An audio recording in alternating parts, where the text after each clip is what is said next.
Сәлем достар, бүгінгі эфирде Шүкіралла Әселге пранк жасаған болатын. Біздің арнамызда бізбен бірге видеоның соңына дейін тамашалаңыздар, алда қызықты әсерлермен бөлісетін боламыз. Ал енді Шүкіралланың Әселге жасаған пранкын бірге тамашалайық. Пранк қалай өтті ме сендерге? Моя интуиция никогда меня не подводила, и на этот раз так же. Я прям это знала. 100% гарантия беріп па? Мен чистой гарантиямен сөйлеймін ғой, анау емес. Қайсың? Өтпеді вообще пранк. Басынан примерно біліп отқан сияқты. Сенің ойыңдағы пранк қандай болу керек еді?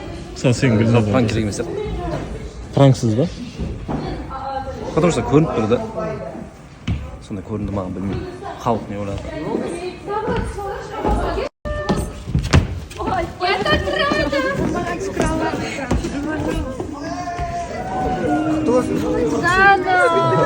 Я очень рада. Сладкий вообще один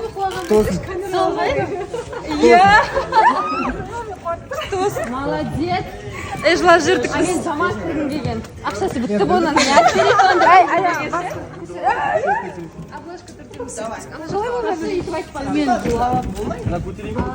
Пранк ұнады ма Әсел?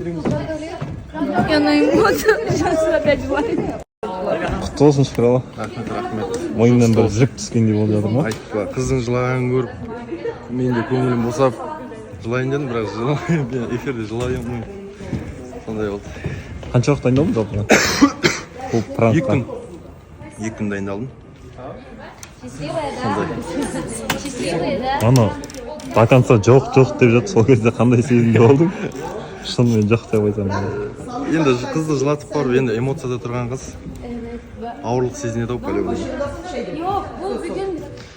Солай. Құтты болсын. Рахмет. Бақытты болыңдар. Алла разы болсын.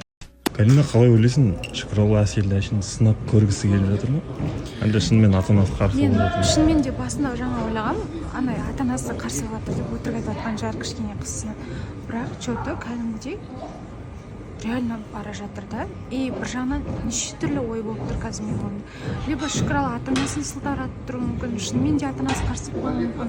Бір жағынан Шүкіралланың басында басқа бір қиындықтар пайда болып, сол үшін сылтауратып жатыр ма. Бірақ білейін, Әсел үшін ойындап тұр. Жақсы көріп ілгері кет дейсің ғой. Иә, сондай.